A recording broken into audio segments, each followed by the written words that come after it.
Hello, this is Bill Rogers. I'm doing a microphone test. I'm on a new workstation here. Can you hear me? Yep, I can hear you. Thank you.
Huh.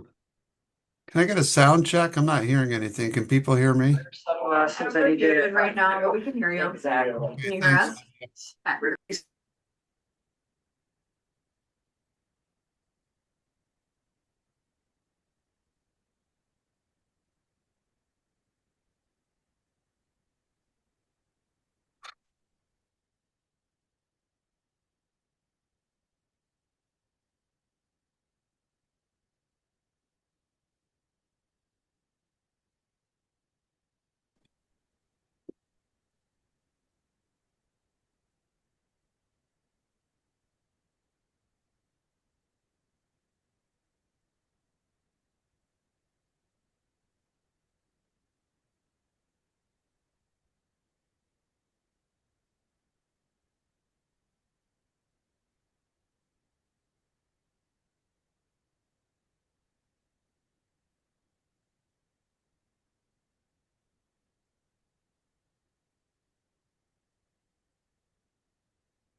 It's good weather down there. Yeah. Okay, everyone, let's go ahead and call this meeting to order. This is the Fast Lane Technical Committee meeting. It is Wednesday, August 5th, 2026. And we're beginning the meeting at 12:02 p.m. For introduction of committee members, I see present today, we have with us Michael Bradley, Jenny Campbell, Stephen Hoke sitting in for Michelle Denton, Kate Duber, Brett Nelson, John DeTardis, Lieutenant Michael Roberts, Bill Rogers, Kellen Spillman, RJ Stump, John Weinberger, and Tim Zinza. Committee members I do not see present at this time. Oh, and for the record, Alexa Green just joined us. Do not see present is Corey Richardson, Jason Olds, and Jacob Toyrick. Are any of those three members in the meeting that I just missed you? Don't see online. Okay. Well, we just have three members absent and we do have a quorum today to proceed with the meeting. For other attendees today, for Fast Lane staff, myself, Jackson Fox, Olivia Lunsford, Corey Topiano, Deborah Todd. And then guests in the meeting here today, we'll go around the room and then I'll announce the folks that I see online. Start with Gary. Gary Jenkins with Dowell. Doug Anderson with Dell. Renee Whitesell with Dow. Crystal Chipon, City of Fairbanks. Shark Theater, City of Fairbanks. Wonderful.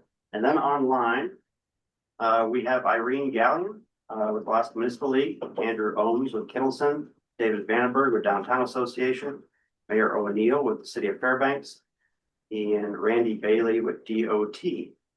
Anyone I missed online?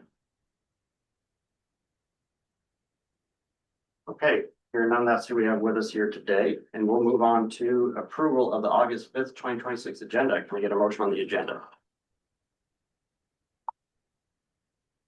All right, Jenny Campbell moved to approve. Is there a second? Bill Rogers, second. Kate beat you to it, Bill. All right. Any changes to today's agenda?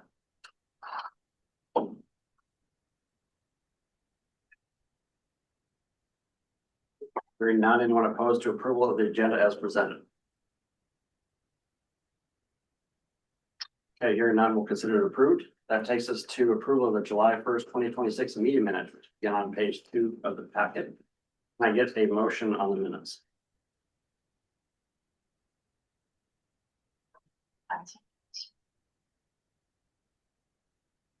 Bill Rogers,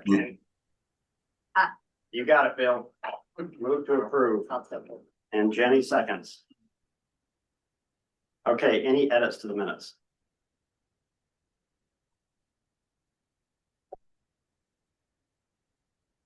For the record, Jacob Toyrick has joined us.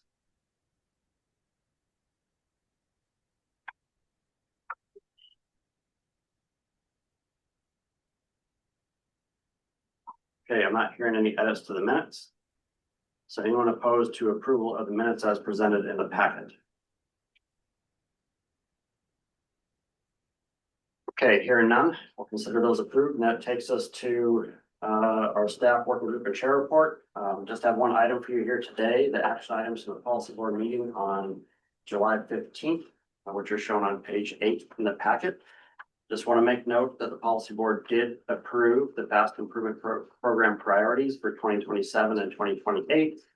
Also at that meeting, Mayor Kirk for North Pole did add a location for the city of North Pole, which is Fennell Road behind Hotel North Pole down to the intersection at Crossway. This was inserted into the improvement program to replace the placeholder project, which was Andrea Drive, which was he requested to be removed from the program. So one road was removed and this was put in its place. There was no opposition to that change to the improvement program. And that final list has been provided to the project manager, John Tardis at DOT. Also want to make note that the policy board did approve our transportation improvement program administrative modification number 9. And either that day or the day after that was transmitted to DOT for incorporation into the STIP. And if you want to see the final approved list of locations for the fast improvement program for 27 and 28, those are included in your packet on page 9. Are there any questions on the report from the last policy board meeting?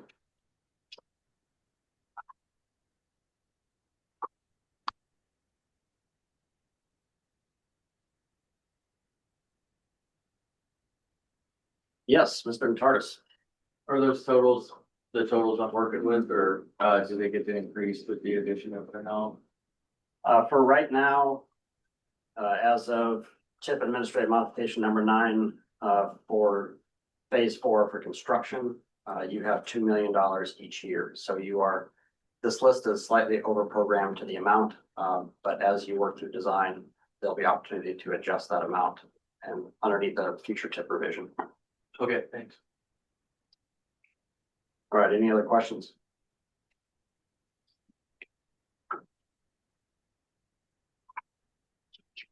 Okay, here none. We'll move on to our general public comment period. If there's any member of the public that wishes to provide comment here today for anything not listed as an action item, our 2 action items are the Unified Planning Work Program and Transportation Improvement Program Amendment number 3.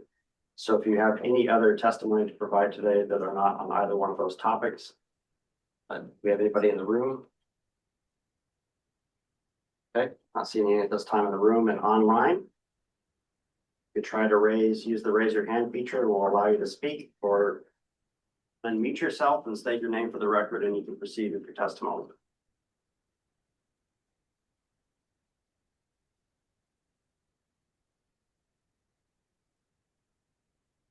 Okay, I've not seen anybody online for the general public comment period.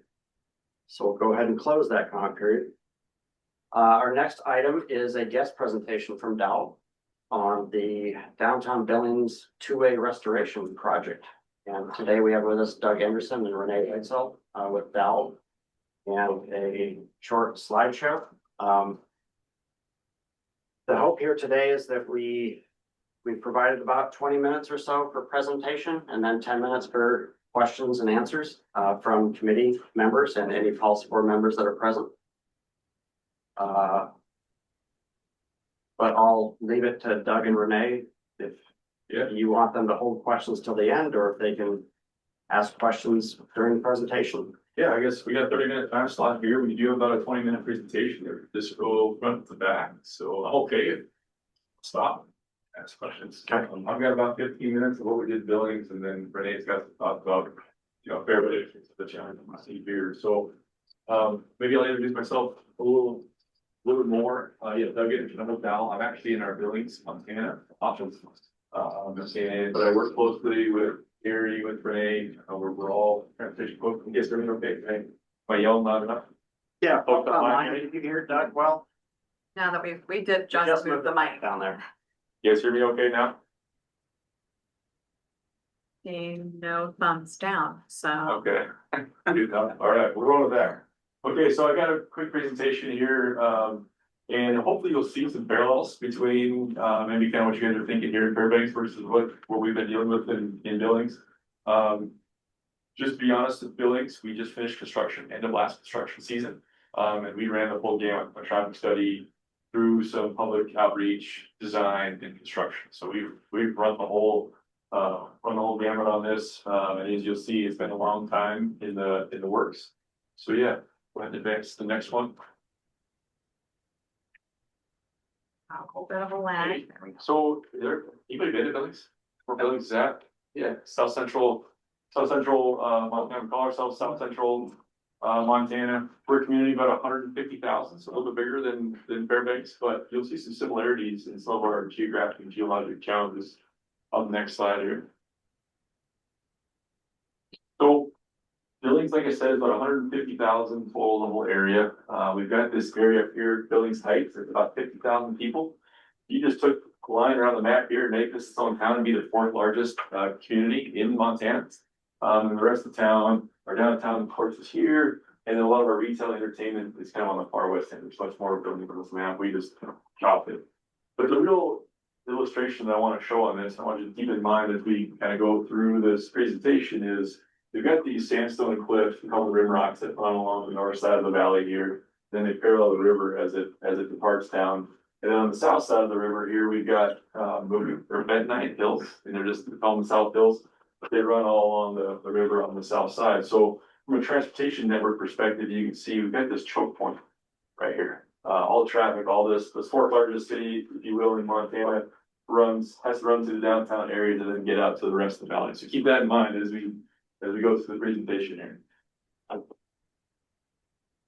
a little slide that I kept in, Billings has always been, well, originally was two-way, very multimodal in nature on our streets downtown, as you can see here. Cars, horseback, you get pedestrians, bikes, just about all modes you could think of, at least for 1914, but that picture is on Broadway, which is right in the middle of our downtown. It's First Avenue North, turning this way, and Broadway running north. Next slide, kind of fun. That was a fun picture we were able to find as we were putting this whole thing together. So, just talking with Jackson a little bit about, maybe the history here in Fairbanks. Sounds very similar, eerily similar in Montana, or Billings, I should say. I call this project a conversion, but really was more of a restoration, because it was in 1975 that downtown two-way streets, the downtown streets were all converted to one-ways. It was a thing that FHWA was pushing from we got to get cars through areas. And of course, everything was car centric back then. And so there was federal funding available. There was a lot of folks in town that were against it and for it. And finally, the mayor said, you know what, we're going to do this. And they created all one-way streets downtown. I could give a whole presentation on all the newspaper articles and stuff at the time, probably the political pressures that we even experience today in the newspapers. But yeah, that's when it happened. And shortly thereafter, a lot of business owners decided, you know what, I'm not sure we like this. It's great that we've got, folks can get through here, but it's not really helping our downtown. And through the 80s and 90s, our downtown lost all its businesses. Everybody moved west. We had a homeless problem. A lot of homeless folks living in the vacant buildings downtown. And so, started in the 90s, we said, you know what, we need to try to change this. So, 97, there was a downtown framework plan that was put together, and then the Downtown Business Association also added to their strategic plan to study or start thinking about this conversion or restoration, if you will, back to two-way traffic. And that's about the same time that in the mid-90s is when the Downtown Business Association was formed. They became their own TIF district, which I don't know if that's something around here, but their own tax increment financing district. So a portion of the property taxes they pay stay within the downtown. They get to decide what they do with it. So they formed their own association, and they're actually the drivers behind this whole project. I'll talk about that a little bit more. But the first thing that we did, and when I say we, I mean our community, and also when I say we, Dowell's been part of this journey the whole way. So everything you see out here, Dowell has been a part of. The city of Billings decided, you know what, let's just do a feasibility study and see what's even possible. A lot of folks that are asking questions. We want to make sure that we can at least do it from a traffic perspective. And so they actually kicked out a project. It was we called it the Downtown Traffic Study. And it was studying what could we do with all our streets downtown? Could they be converted purely from a traffic level of service perspective? I'll get to it in a minute, but the reality was not all the streets could be converted to two ways because of the traffic challenges we have. I'll get into some ADTs in a minute, but for the most part, the rest of it could. The beauty of that project was it was purely a traffic engineering exercise. It was a bunch of traffic engineers sitting behind their computers, running all the models, and seeing if things were red or green or whatever it may be on the maps. But we never really took it to the public. And so the county then, after we finished the traffic study, the county said, hey, let's take this out to the public and see what they think. So they came up with the longest project name in history, Alternative Prioritization Public Preference Plan. Anybody can say that 5 times fast, I'll be impressed. Anyways, we took the traffic study to the public and said, okay, well, it's feasible. What do you guys want to see as far as number of lanes, parking, multimodal infrastructure, things like that? And we got mixed feedback from that. Nobody was totally against it. Nobody was jumping up and down saying this is the greatest thing ever, but at least didn't provide any major roadblocks. And so the city during COVID, city did a quick pilot project to convert, restore a couple of the streets on 29th and 30th, which were 2 streets that didn't have as much ADT on it. So it was a good spot to try, see, what the response was. And so, yeah, they kicked out a quick project real quick just to see how it worked. And yeah, fairly well received. I won't get into some of the other bad parts of that. We had a big parking conundrum in downtown Billings. We got a lot of surface parking. That project put back in angle parking. And that wasn't something either you loved or you hated. And city council hated it, so it all got changed back to nose and angle parking with our project. Or with the big project. Next slide there. So, yeah, we kind of had a North Star of sorts when we started this whole thing. So the Downtown Business Association said, you know, our ultimate goal is to support the vitality of downtown. That's what we're trying to do here. Of course, we're using some engineering and things like that to make that happen. So, you know, safety being probably the most paramount thing we had, traffic calming, I'll talk about that a little bit more. You know, livability and stimulate economic growth, you know, sounds like a DBA type thing, right? In terms of we wanna make sure we continue to grow our community and grow our downtown, better access.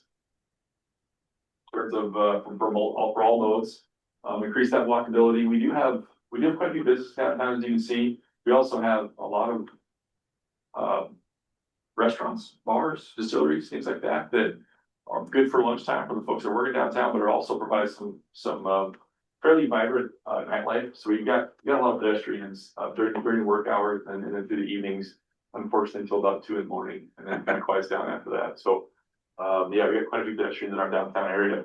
And then I know this is probably not as big of a deal for you guys here, but we've got a very vocal multimodal group in Billings, and so they were heavily involved in this project, making sure we're trying to get some, you know, bike lanes, and we actually added a cycle track, did a couple of routes, and they were very interested in what we were going to be doing with this project. So next slide. I guess last thing I'll say on that slide too is we spent a lot of time sharing those benefits with business owners and the public as, you know, why it's safer and you know, why it helps with the economic growth, why it helps with you know, pedestrian safety, bike safety, and things like that. So that was a big part of our outreach effort. Project goals, you know, there was unfortunately the biggest takeaway from this slide was we didn't have a huge budget to be moving curb lines, widening sidewalks, and things like that. So it was fit everything that we wanted within the existing curb lines. So it's almost like going out here and looking at your streets and you're like, okay, what can we fit here? That's what we were tasked with. So you know, business owners want to maintain their parking. We have the retail effect challenge in Billings where people want to park right in front of the business they want to go to. I mean, there's only 10 parking spots on that block. You have to park around the block and, you know, walk to it. And so the business owners know that they want to keep their parking. Multimodal, like I said, we've got bike lanes now, some buffered bike lanes and some cycle tracks that we added. Managing that traffic from a calming perspective, but also any kind of congestion. We had a $7 million budget for this whole project, and I'll talk a little more about what construction budget that went into all the work that we did. And of course, then just upgrading and all the maintenance that's required with your infrastructure. All those competing interests were, and then design phase of the project was very much a challenge. Thanks for flipping the slides, by the way. So yeah, some of the fun parts, of course, is the geeky stuff. Us traffic engineers get excited about. Spoiler alert, I took out a few slides in the interest of time. Like I said before, so the one-way couplets are 6 is a westbound, 4th is eastbound, 3rd west, 2nd east. So the one-way couplets, you know, kind of run are these ones here. The traffic study suggested, because of the volumes that we have, 6th and 4th need to stay one ways in Montana, and 1st, the 2 dark ones down there at the bottom, need to stay one ways. The ADTs we're talking about here, for the folks that understand ADTs in the room, we got 15 to 17,000 ADT on 4th and 6th. So, you know, 4th is running 15,000 and 6th is running about 15,000. And then Montana and 1st, they both run about 10 to 12,000 ADTs. We get decent traffic running through our downtown, maybe a little bit more than what you guys are experiencing here on some of your downtown routes. And our north-south routes, some of them have some connectivity that are going more through, so they're a little bit higher, but on average, maybe more 3,000 to 4,000 ADT is what a lot of our north-south streets are. So just give you kind of an area of magnitude here. One thing I wanted to point out too, when we did this traffic study, we assumed that we're going to see, you know, we're going to have congestion and some delay, and we're okay with that. So anything we denoted as green was, you know, level of service A through C. And then once it started getting down to D, E, and F, things start showing up. So what you're seeing here is if we left 6th and 4th and 1st in Montana as one ways, but everything else you see on the screen kind of in this trapezoidal shape here, was converted to two-way. Would we have any issues? And as you can see from the screen, it generally looks, pretty good.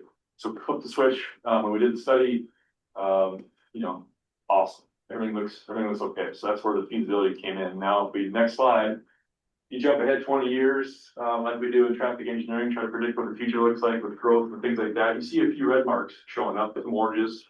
So we took a little deep dive into those. Turns out those reds are not from the two-way conversion, they're more from anticipated volumes on, sixth, especially in fourth. There's a lot of traffic, coming through, and then same thing on first. But MDT, so these two are urban routes, well, these two are urban routes too, but these two have projects on them right now. MDT is gonna be widening. It's gonna be widening first here in probably about 5 years. So that likely will go away. But anyways, you can see through all the modeling that we did, for modeling, things like that, even with the future volumes, everything generally looks good, which was kind of the foundation for this whole project. Next slide. So yeah, there's that, I think I've kind of said it in words, there's a graphic of what's going on. Fourth and sixth stayed one way. First in Montana stayed one way couplets, and everything else got a two-way conversion. So next slide is kind of showing more of. So that's 72 intersections, I think. I don't think what you guys are looking at is quite that scale, but that was 72 intersections. Our downtown, I'll say our real downtown is probably about the same size as Fairbanks, which is, like right here. But we've got these outlying areas that kind of feed into it. So that's why our scope got a little bit bigger, but where our taller buildings are, and a lot of the, this is what we call our Sky Point, cool architecture feature in downtown. Yeah, this is really where most of our, downtown, or what I would consider downtown, is happening. One other point of interest, and Jackson actually brought this up to me. He asked if we removed any signals as part of this project, because you can imagine if we start adding directions, we have to modify all our traffic signals.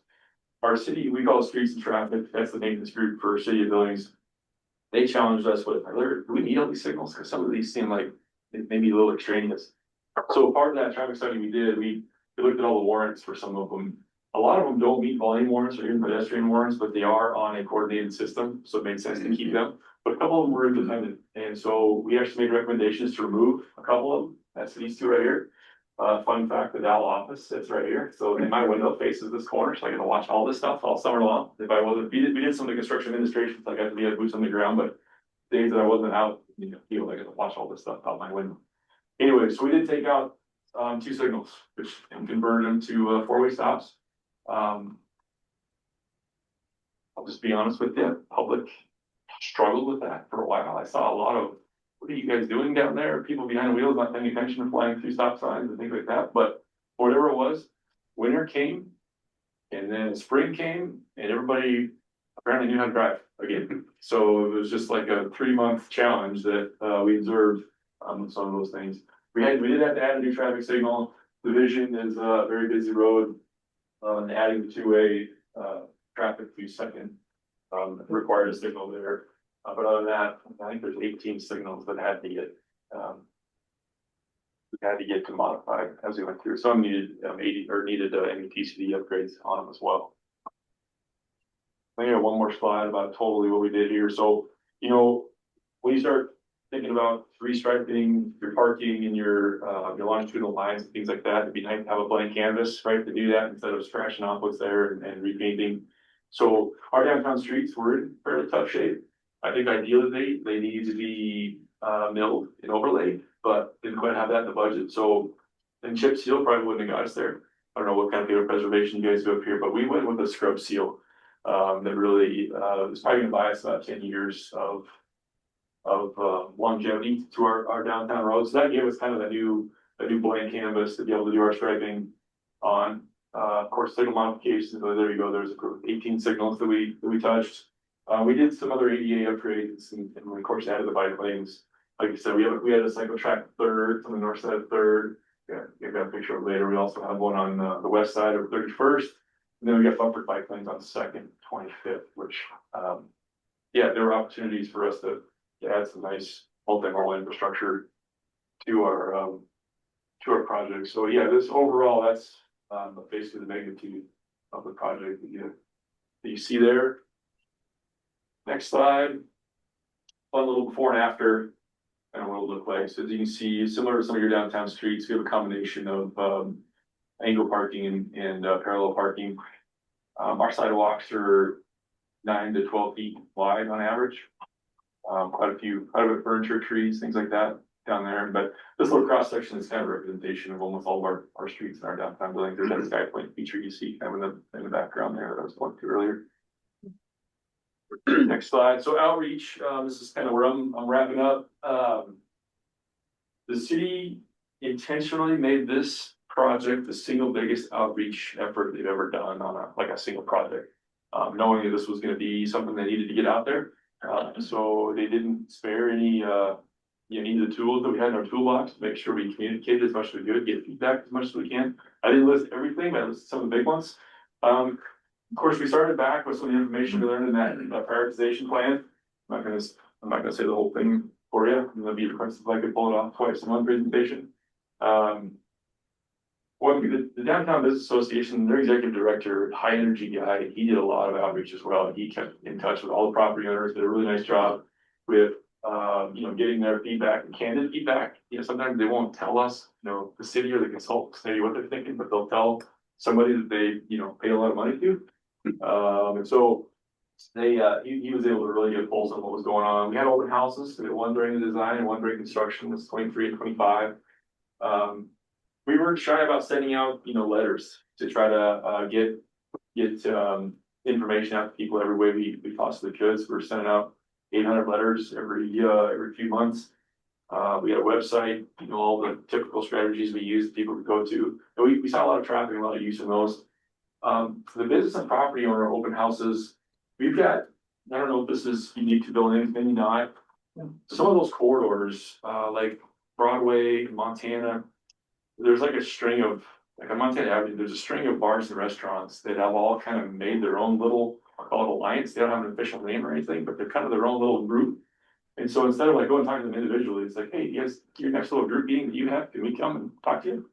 So there's about 4 of those in our downtown area. And so we actually went to them and sat down with them and kind of killed several birds with one stone, if you will, and getting information out there, understanding what their needs are, concerns are, whether it was, with the final plans or if it was, during construction when we were going to be shutting down, some of the roads to do the work. And business owners, of course, very opinionated, but they're also generally pretty smart. They know what it takes to run their business and be successful. So they volunteer a lot of information.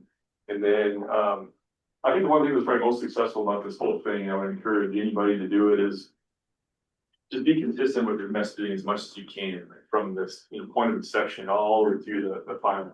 To the final design and construction. So we were fortunate enough to be a part of that. The city did a lot of outreach themselves, of course, Downtown Business Association, and then, combined with Val Forces, we were able to be a common thread and a common face throughout every phase of this whole thing, which really helped. Made a lot of relationships, good relationships with all the people down there. And if they ever had an issue or had a question, they just knew who to call, and we could talk through it. So that was real good.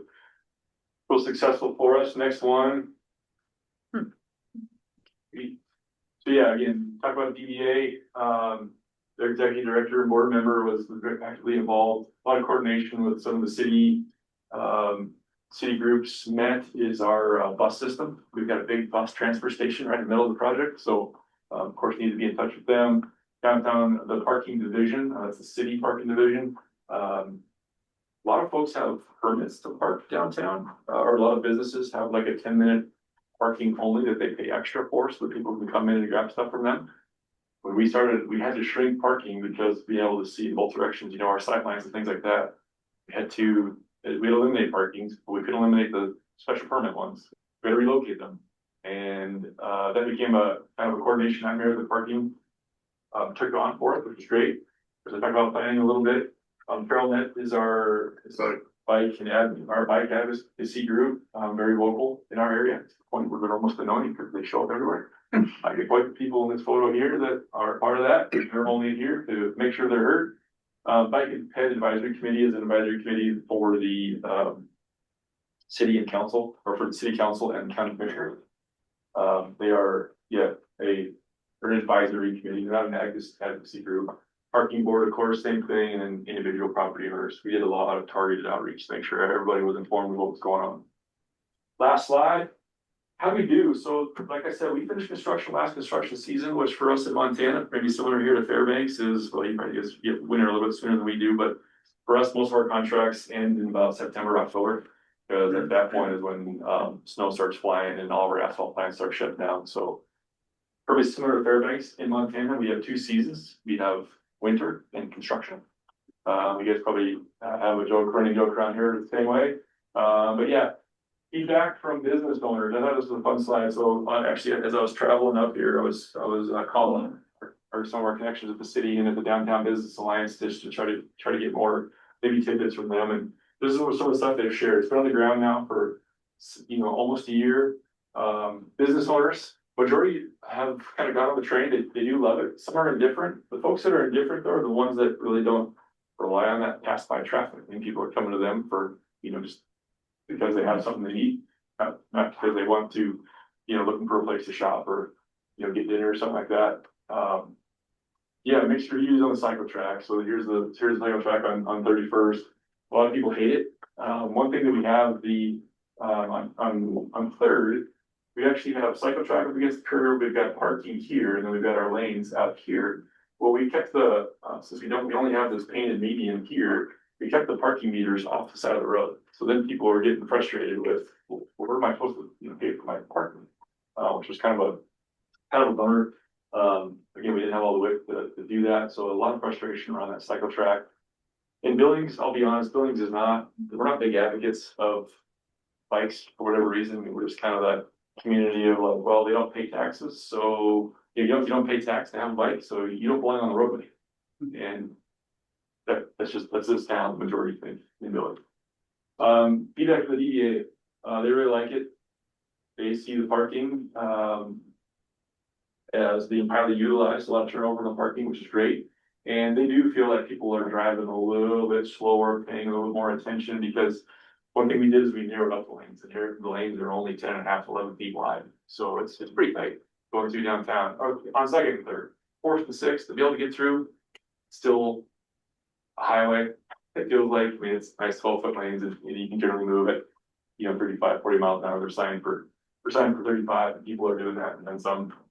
One thing that's been very surprising is bike volumes are really high. We've got some permanent counters downtown, and again, a lot of people are totally against bikes, but people are riding them, and I forget what the ADT is. They actually got some numbers, but they weren't willing to share them because they think they might be off a little bit, but yeah, a lot of bikers downtown starting to show up, which I think for a business owner, that'd be a good thing. Maybe for a driver and try not to hit them, maybe a little bit more show. Traffic calming, there you go. Feedback from visitors. I think this is probably the most fun takeaway here. The DDA is out and about a lot. They do hear from a lot of folks, but they do like the convenience of the navigation. It's just more intuitive. Obviously, if you can go both directions on streets, you see a parking spot, you start going a block, whatever, you don't have to go down 2 blocks and make the turn and come back. It's just a quicker on the block or whatever you need to do. So, yeah. That was interesting, the last one too. Wish all streets were two-way. Yeah, in a perfect world, they probably would, but like I said, traffic, the numbers, the challenges that we have in our town, the traffic volumes, we had to keep those 2 couplets as one-ways just to move traffic. So kind of a compromise between what was possible versus what we need to do, responsible traffic engineers to make sure things are moving. So yeah, that's my quick rundown of what we did in Billings. I know Renee and I have been kind of talking with just about what we see here in Fairbanks, maybe, and I'll let Renee kind of talk through some of those. All right, I'll come over here because the microphone's over here. Hi, everyone. I'm Renee Whitesell. I think all of you recognize me by my accent more so than my face. I lead up Dell's transportation planning and traffic group. And 3.5 years ago, we reorganized our structure of our company. And that meant that I also now have team members based out of Montana. And they have been working on this project with Doug from really the start of the project, which has been excellent. So when I was talking with Jackson a few weeks ago, I was just about jumping out of my skin because I was like, actually, we've got a very similar example here. So the conversations have continued, and we've also been chatting with Corey. I have spent quite a bit of time up in Fairbanks working on different projects for FAST, for DOT, and for others. I am based out of Anchorage. So yeah, I'm really excited to have Doug come up and join us and share his thoughts. And we had some early ideas based on what we're seeing in Fairbanks. So opportunities for the traffic study that we really see is it does provide that objective opportunity to collect data and observations. It gives you the ability to leverage big data with actual traffic counts as well. From what I understand, FAST has Replica as well. So that provides a great opportunity to incorporate multimodal big data as well as actual observed data for multimodal movement as well. And we have a Replica license that covers Alaska too. So we've already started to dig into that a tiny bit. All your evaluation recommendations can consider all modes of transportation. I'm thrilled to see a bike sitting right here in the room. So obviously that's a key consideration as well. And this can provide opportunities to actually increase usage of other modes of transportation. As Doug has outlined in the Billings example, that incorporation of stakeholder feedback and involvement right throughout the process has been critically important. And from what we've been hearing from Jackson and Corey, that is definitely a key element of what may make the Fairbanks situation successful too. There's some great opportunities for test facilities. I did see on Cushman that you've actually got a temporary street closure and a little skate park already in place there. So it looks like the community is already used to seeing some of those features being built in. And as Doug has outlined, two-way conversions don't have to be all or nothing. One of the things that stands out to me with Fairbanks is you've got some incredibly narrow streets already that are one-way. So that's one of the things that might have to be carefully factored in part in terms of recommendations and discussions about what the community would like to keep and what they might be willing to sacrifice to have a two-way network or a fully functioning network, or whether or not one-way may make more sense. Next slide. So this is the current traffic flow with the exception of the bridges. I did steal this slide from online. So this was before the bridge conversions, but it was just a good way to demonstrate that, yeah, there is some streets that are handling more traffic. So Barnett and Cushman have about 5,500 ADT currently. And in the side streets, I couldn't find excellent count data because a lot of it is user supplied. But it does look like those volumes are significantly lower. Some of them are showing 650 to 1,000 movements per day. So looking at all that, the narrower streets may not be a challenge, but really it's a great way to look at the whole network and make some objective recommendations about what could work. Next slide. So these are the observations that I've made through my numerous visits to Fairbanks. People do drive the wrong way down the one-way streets. Hi, my name's Renee and I've done it before. For me, it was by accident. But from what I've heard from Jackson, sometimes that can be a little bit intentional. People just see that the street is incredibly quiet. So they're like, right, I'm going to nip down there. They're very short blocks and they've got a lot of signals. So that's a lot of conflict points that are being managed in the network. And also it creates a lot of stoppage as well for people with all modes, including walkers as they're getting around. We did see a lot of people using the streets to maneuver around parking areas, just the way that some of them are laid out right now. And again, that was something that Jackson did mention to me. Surprises me, people are driving down lanes into the street and then driving back up lanes to find parking spaces.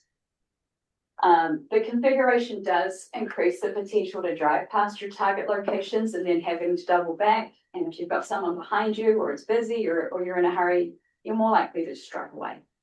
So that's something to factor in if you're looking at a two-way network. The low traffic volumes do have the potential to increase the confusion and have the network not signal to drivers where they're supposed to go. My experience driving the wrong way down the one-way streets was because no one else was there and I didn't see the signs. So I was actually aiming for the city building. So that is something that is a key issue with a one-way street network. It is challenging for users who aren't familiar with the layout and direction of travel.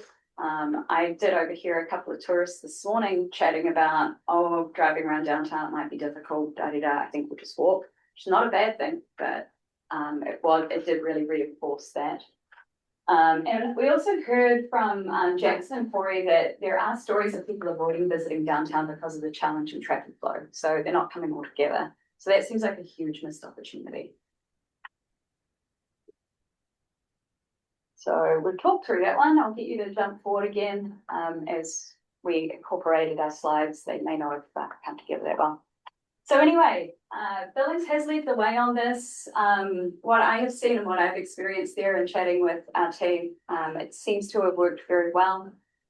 So if you are looking at two-way streets, we would love to help. And these are our contact details. As mentioned, Doug is in Montana. I'm right here in Alaska.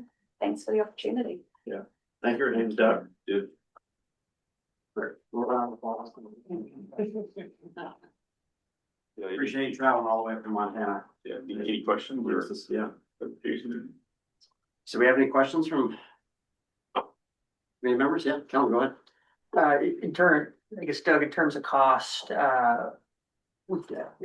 I understood you correctly, one of the primary costs was the signalization. Mhm. About how much was that and how many signals was it again? It was 18 signals that we touched. So 2 of them were removed, 1 new one, and then the rest of them were, we had to add a pole on a corner, and to get the heads oriented. Some of them, this is kind of a mixed bag there. Some of them were up to new standards as far as, the 2 push button configuration and things like that. Some of them were old. Some of those we had to adjust as well. So it was kind of a major review and overhaul of the whole thing. As far as percentage of the construction budget, I believe, I remember how the funding broke down, but I'm trying to remember what the bid dev said. I want to say the construction or the signal work was roughly a third of the total of the construction budget. It was the biggest item on the list. Second, or it was just over the pavement preservation. So striping's cheap. Even though we had a lot of hand striping, it was probably more expensive striping than we would typically see. But just because of all the hand striping of parking lanes and the chevrons and things like that. But yeah, I think it was about a third of that 7 million was the traffic signal work. Okay. Yeah. Questions? Bill Rogers, you have your hand up. Go ahead. Thank you. Thank you for this presentation. It's very informative. I had a question or two.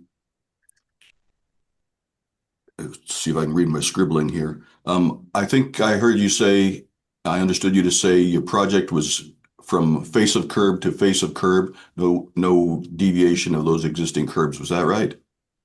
Yep. Yeah, there was one block that we did some curb modifications. It was actually a changeover in construction.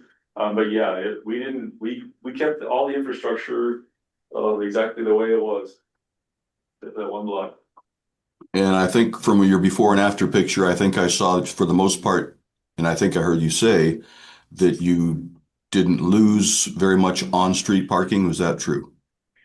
Yep, very true. So I've got a whole slide on that stuff that I kind of chopped out for time.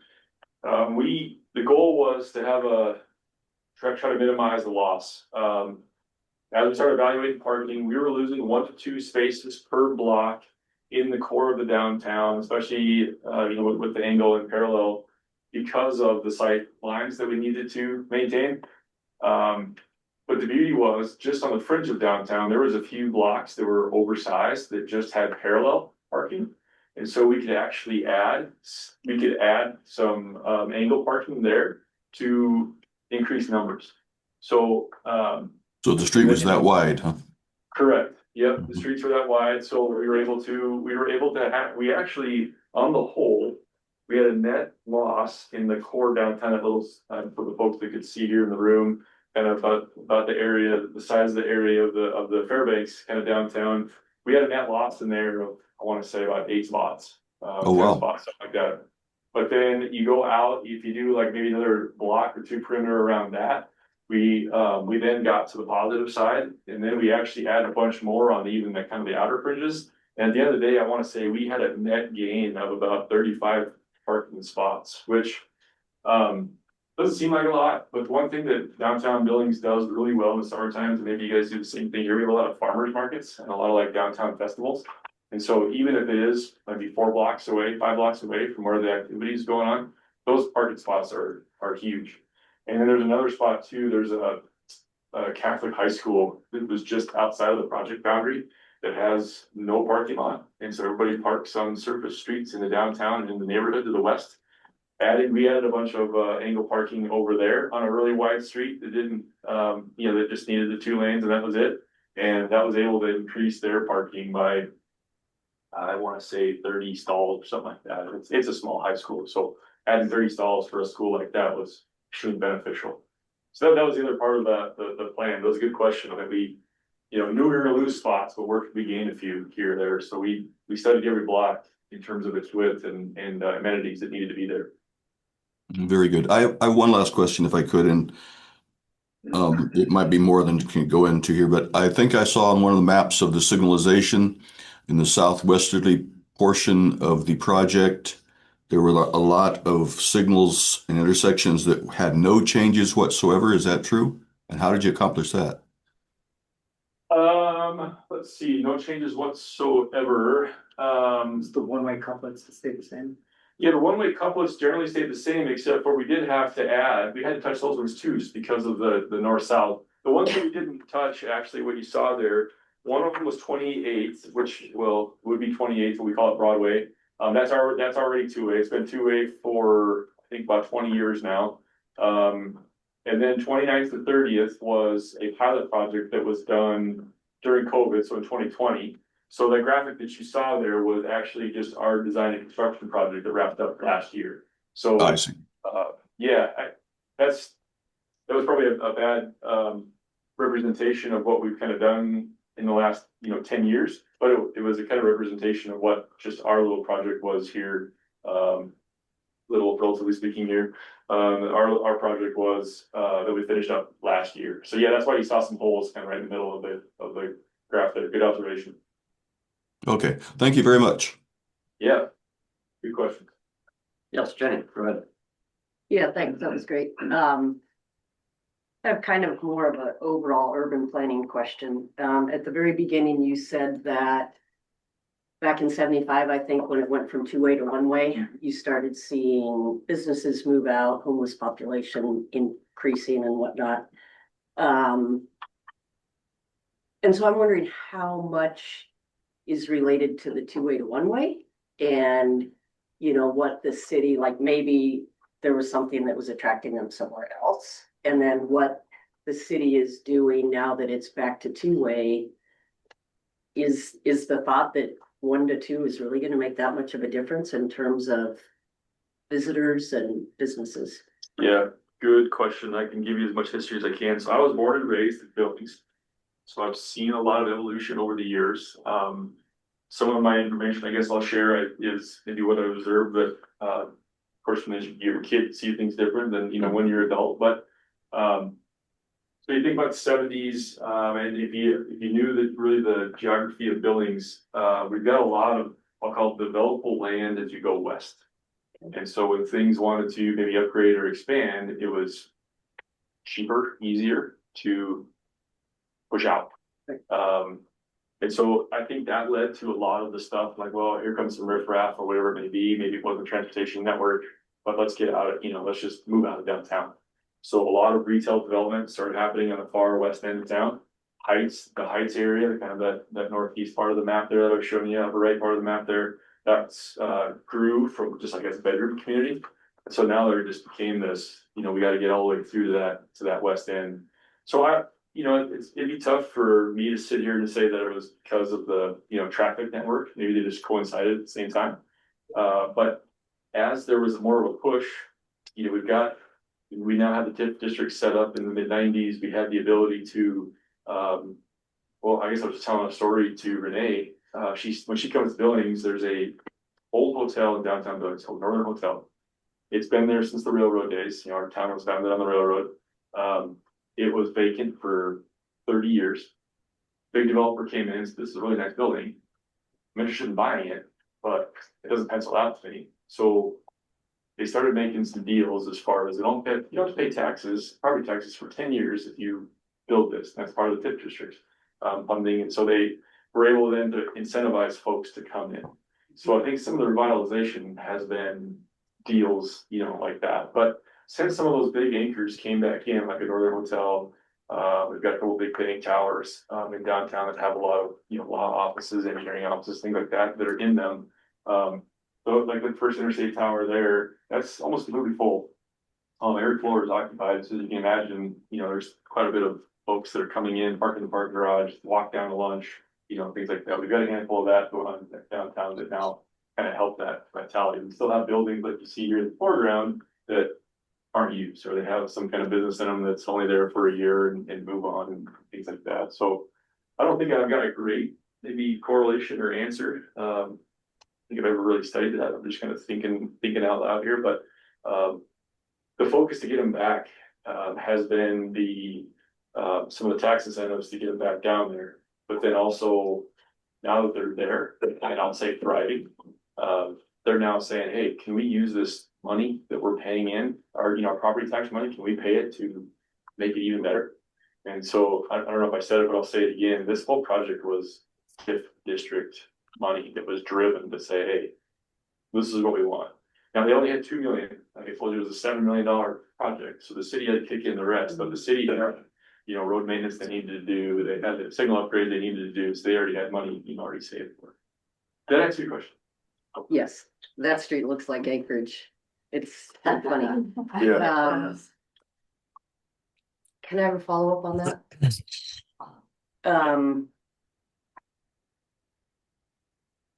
So did you consider any non-motorized blocks?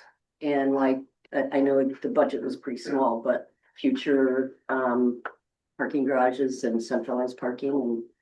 Yeah, so we do have several parking garages downtown. They're hardly used. Yep. Which is frustrating. I think a lot of communities is that, everybody has that retail effect, right? They want to be able to park right in front of where they want to go. We did envision go Broadway where that little Sky Point symbol was on the map there. That's an area where there's several bars, restaurants, fun entertainment, little area that a lot of people frequent. New visitors come down, that's close to the Northern Hotel where people that stay at the Northern, they'll walk across the street, grab dinner or something like that. There has been plans and visions by a lot of our local planners to, maybe shut that down and make it like a walking mall. Think like, Pearl Street or whatever they call that in Boulder, Colorado. There's been some discussion about that.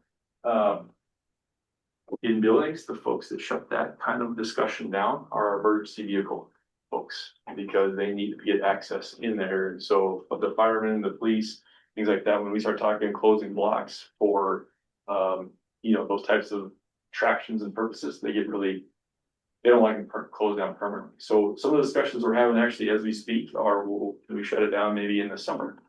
But temporary, bollards up, we have vendors in the street. But then when winter comes, we pull everything back and it just kind of opens up to a street again. I think still TBD. There's a lot of folks in buildings that want to do that. And we've actually, as part of our traffic study, I mean, if I had you could find it online, but we actually studied that. We actually just shut off some nodes and just, see how the traffic reappropriated. And it wasn't an issue if we wanted to shut down a block or two here or there. But our downtown, as far as like that real tight core where you want to do something like that, it's very similar to Fairbanks in terms of it's a small area. You could get away with maybe 1 or 2 blocks and, still maybe achieve the kind of the downtown hangout, vibe that you'd be looking for in a closure like that. Good question. Thank you. Yeah. All right, last call for any questions. I see all the real answers. Anyone online? Last call for questions. Okay, not seeing any. Thank you again, Doug and Renee. Yeah. Really appreciate the presentation and all the Thanks for having me. information, sharing that story with us. All right, we're gonna move on to old business, item 8A, the draft federal fiscal year 2027 through 2028 Unified Planning Program.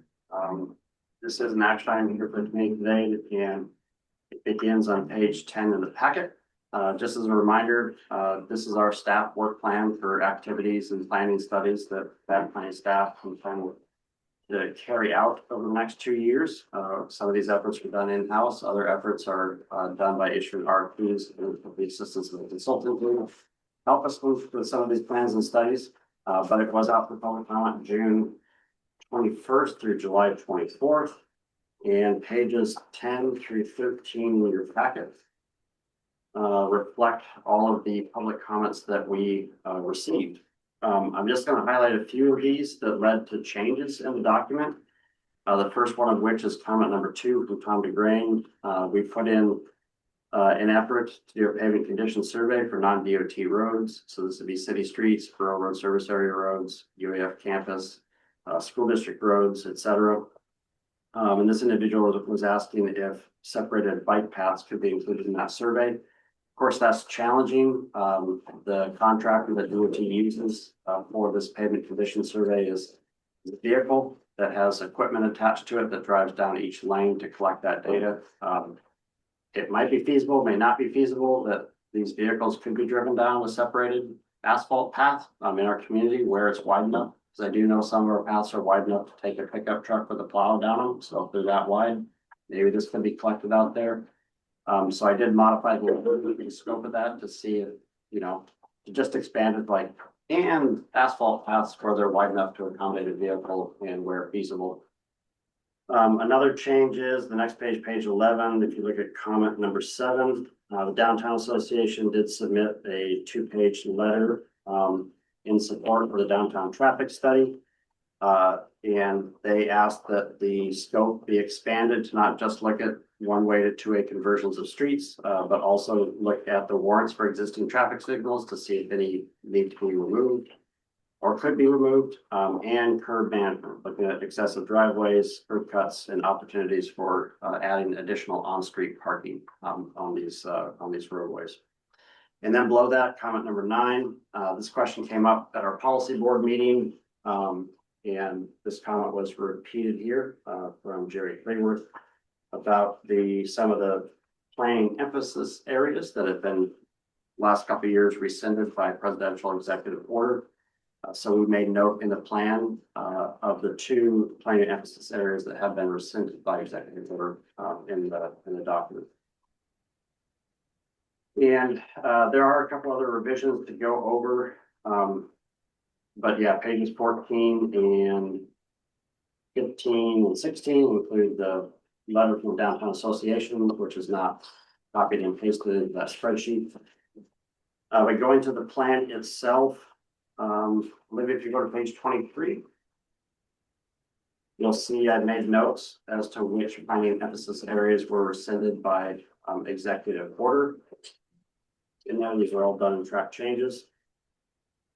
And then page 30, the Metropolitan Planning Area Boundary Task has been updated to note that the governor has approved a new boundary, which occurred on June 18, 2026. And I deleted a few bullets related to continuing to seek the governor's approval on the boundary since that's already occurred. But for this task, we will continue to do focused outreach to our newly expanded boundary areas, which is Farms Loop, Moose Creek, and all space. And then on page 34 shows you the minor revisions I made to the scope of the downtown traffic study and the pavement condition survey for non-DOT roads in response to a couple of those public comments. The only changes that I have made since this document was released for public comment. And so I'm happy to entertain any questions before we open this up for public comment and entertain a motion. Do we have any questions? Yeah, Jackson, we had a couple of questions. At DOT, I just apologize for not getting these in earlier, but just a couple little ones. It looks like you clarified already. Just for clarification of the boundary, there's tasks in there that are ongoing. So it's, even though the boundary's been updated, there's still ongoing tasks like you mentioned. So that clarifies one. And then let's see, for the downtown traffic study. Just let's see, what's that, 300E? And then we talked a lot about that, and then looks like, you know, as far as what the building study did, they also looked at incorporating or accounting for non-motorized or, you know, connectivity through that area, so that'd be part of it. I assume, and we don't need to update the scope to incorporate that. It seems like that would already be part of it, or is that something that would warrant clarification for scoping, or do you think it would be implicit or explicit? I think it might be good to add to the study description. So, cause it's not explicitly mentioned. Okay, And we did add some new things that are now explicitly mentioned. so maybe we'll wait that and come back to it when we Yes. get to the motions part. Yes. And let's see. And the Lacey Street planning study, so that one's been done. I mean, there's been studies there before looking at that. I guess that would be incorporated as part of the planning study too, as far as sectioning it off or dedicating part of it seasonally or permanently to different uses or non-motorized. Yes, that would be part of the traffic study. I mean, this would be a separate effort to focus in on Lacey Street. But yeah, I think it's assumed that we would look at any other planned improvements in the downtown to coordinate with that traffic study. This would be one of them. Yeah, and it sounds like, you know, Bill had questions on that too, so the city of Fairbanks sounds like they're interested, because in the past had not as been as interested, but sounds like the city of Fairbanks is interested in that study too. Let's see, and then just a question came up in our discussions too, as far as priority, when we have tasks that are, you know, tasks 100, 200, 300, and 400, those are not ordinal as far as we go through them in that sequence. They're just, could you explain as far as how we rank them? Because they're not just like we go to 100A and then we go to 100B. I mean, these are like placeholders or relative priorities that were Yeah. ongoing. Could you Yeah, explain that a little bit? let me explain that a little bit. So task 100 are required tasks for our metropolitan planning organization. Everything that we have to do to meet the requirements of the federal regulations, that's task 100. Okay. Task 200 is our transit planning. And since we've taken on that responsibility on behalf of the borough, the Max Transit Department, and we're receiving transit planning funds, that's what task 200 is. So we're fulfilling those work responsibilities and providing that support to transit. Now tasks 300 and 400 are, if we have money in the TIP, we would like to fund these extra studies that's beyond what's required by the federal regulations to focus in on specific user groups or a specific corridor, et cetera. And then we as staff split 300 and 400 in two categories. 300 is high priority studies, 400 is lower priority. So if there's funding available to do planning work, we want to fund the 300 tasks. And these are not in order, like A, B, C, D, E, F is not in any particular order. It's just the way that they got inserted. Some of these efforts are currently underway, and so we have to show them in this document. Because we're going to continue to have expenditures on them through 27 and 28. Other ones are new proposals to fund. There are some projects that are in the lower priority that could potentially be moved up a higher priority, but to maintain fiscal constraint, I mean, I have to think in my mind, well, how much money is our policy board willing to spend on planning and study efforts? So I kind of drew a line of like, well, if we, over the next 2 years, we do these 4, that's probably all they'll approve. But again, it's up to the technical committee to provide recommendations for what the staff opinion is. And it's a policy board decision on moving anything around. But does that help? Yeah, appreciate that. And then like, one in particular, one like, the drivers, the task 400B, driver's ed, that seems like an important one. But that one is kind of sounds like it's a complex one. Yeah, the driver's education program, I mean, this is something I think that the community could get behind and we as staff would be passionate about setting up this program. I have looked into it in years past, and it's challenging for me to figure out how do I use federal money to fund this program? Because one idea could be is we could institute a course curriculum at the high schools and reintroduce this to the classroom. But it was removed from the classroom over 15 years ago. They don't have an instructor on staff to teach the course. And can fast planning actually commit to an annual contribution to keep the program going year after year after year after year? And so another alternative that we've been discussing is potentially providing vouchers or some sort of subsidy for students that enter in or participate like with North Star Driving School. So they pay, I don't know if it's $300 to take a course through this nonprofit. But perhaps we could provide some financial assistance for students at a nonprofit. But again, using federal money to do that, you know, it's challenging and I'm not quite sure how to pull that off. So like this, I don't have a clear path forward here on what might be the best way to fund this. But if the technical committee and policy board want to move that up to high priority and make them figure it out, you could do that. But it is something we've been toying with. And I have sat down with the North Star Driving School, the owner and main instructor, who used to be the person that taught it in the classrooms at the local high schools, to, you know, to talk about some of these different ideas. And so he was very supportive of all of them. But anyways, I think this would take, we need more heads together on this one, especially on the DOT and procurement side. And maybe even involve federal highways. Maybe this is something like we should get a grant from the State Highway Safety Office to fund. I don't know. And it's just a local match contribution. So I'm not sure. I put it on lower priority just because I haven't figured it out yet. Okay.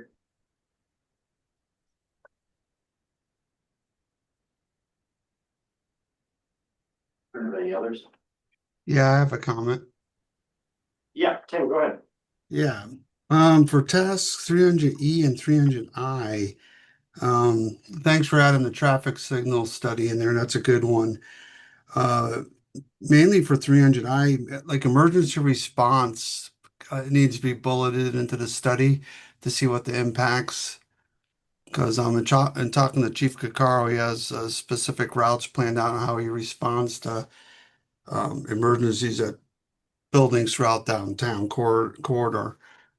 Maybe that needs to be added to 300E as well in part of the study. And then also, I think parking analysis is covered on both these, but if not, I'm trying to read right now, but can we add that?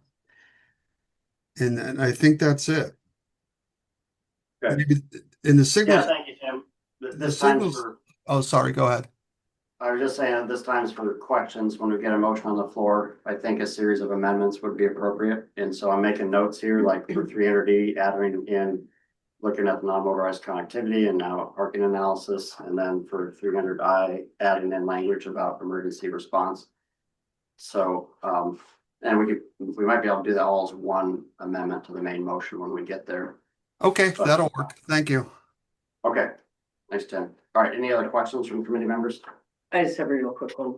Okay, So this rescinded by EO on these two, yes, are they actually gonna be crossed out or are we just gonna have that parenthetical? I would, at this time, my proposal is just to include that language to indicate that they were rescinded. Okay, but leave the actual item. Yeah, I mean, as staff, when we do our planning efforts, we are still cognizant of climate change and equity. Perfect. I just wanted to make sure it didn't get lost. So we just want to make note that those have been rescinded Okay. and we don't have to follow them. But they are in the plan. That's factors. Thank you. Other questions? Yes, Tom. I had one question. Specific to task 300. And I was just looking back through some past UPWPs and the first one I participated in, I think we had 3 task 300s and now we have 10. How do we prioritize which of the task 300s we can and should do during the 2-year period? Recommendation from the technical committee. I mean, I think as far as like the downtown traffic study and pavement conditions survey, I think those are pretty easy lifts. To do an RFP for the traffic study this fall or early winter, the pavement condition survey, the DOT already has an existing contract that we want to just jump on. And so hopefully we can provide funding in the TIP and get that transferred over to that contract. So some are kind of easier lifts. But yeah, the freight mobility plan, Pegger corridor study, I mean, some of these are gonna have state participation. They'll pay the match on some of this, like the Mega Road Corridor Study is their facility. And so it's kind of like, it's up to this committee, it's up to DOT, like, when do you want to start it? And we'll show the money in the tip for it. I mean, and then there's a difference between with these efforts, who's managing them? The Pega Road Corridor Study, I would envision DOT would have project managers that manage that whole process. The downtown traffic study is an MPO. I think it would be most appropriate for us to lead the project management on that traffic study. So at a staff capacity level, we only have the capacity to do 1 or 2 a year, or, you know, focus on 1 or do 2 concurrent. So we don't want to overcommit ourselves, but some of these other ones can, you know, other parties can manage that process. But So, I guess follow up, so maybe if I'm understanding you correctly, get the UPWP path with the projects, and then maybe we as a technical committee could have a follow-up trying to rank or decide which ones would take priority and trying to administer over the period. yeah, and then part of that process is we're gonna show the funding for them in the tip document. So that's a decision-making process as well as to which ones get funded first, second, third, fourth. So there's you know, there's a whole other process that will be in place for approval of funding for these to advance, and then which year they advance. Okay. But because you're in task 300 or 400, you don't have to do any of these. Some of these may just not be done, and that's what's occurred in last UPWPs. Some of the task 300s and almost all of the task 400s never get initiated. They get carried forward to the next UPWP, and maybe they raise up in priority. But we're not committing the funding all these. This is, you know, this is the staff work plan. This is what we intend to do, but the dollars will hit the ground once we include it in the tip. So I guess maybe that'd be a request of mine after the UPWP's approved, that maybe we could have a work session and try to prioritize with available funding and see what we intend and what we think we could actually carry out over the next 2 years. I think work session would be great, Okay. and maybe a joint one between technical and policy. All right, other questions? Yeah, I guess mine kind of follows on similar to what Kellen's is, just looking at a couple of the bigger ones as far as Richardson Highway Corridor Study and Pega Road Corridor Study. And, you know, it's something we might have talked about earlier, but then I guess it's not too late because we can have a work session later is if, we could maybe fund some of that, all of, you know, Pega Road Corridor Study out of our AWP. Be able to move it forward sooner. We also have to think about staffing capabilities as far as, you know, who's available, because we have the Geisler Road Corridor Study going on, and that takes staff, you know, as far as design staff, and we don't have Pastor planning staff currently, so just thinking about that. So a work session, I think, might be good. I want to make one other note that I think would be good to add to this work session. There are a few new planning studies that have come up in our development of our long range transportation plan, and talking with our steering committee and at our technical committee work session. I think those were held last week. But one would be to fund a Trainer Gate Road Corridor Study. That's not on this plan. Another one would be to update safe routes to school assessments for a couple elementary schools that have some safety concerns, like U Park and Trainer Gate and F Street intersection area. And another one even more recently related to the railroad is the quiet zone study that came out of the road rail plan and diagnostic team review of those crossings along Trainer Gate Road. So what I would like to do with this plan is get it approved this month, get it turned into federal highways for their approval. But part of this work session could be not only prioritization, but preparing a potential amendment to this plan to add some of those more recent studies or studies that were more recently identified, and we can do that by amendment in the winter time. But those should also be factored into the prioritization. We're going to be adding. Yeah, makes sense. Okay, any other questions before we go to public comment? And entertain a motion and amendments?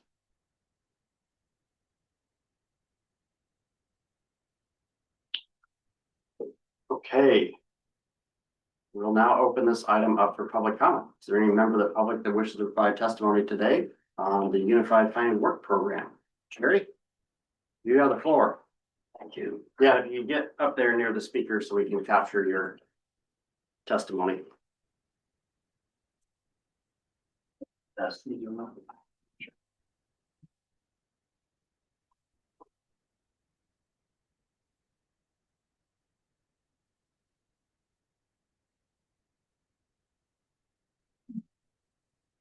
That's all right. Let me see here.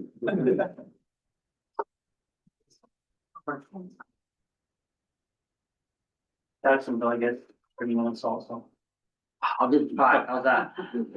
We're starting about what we just heard here. Thank you all. Yeah, a lot of thanks here.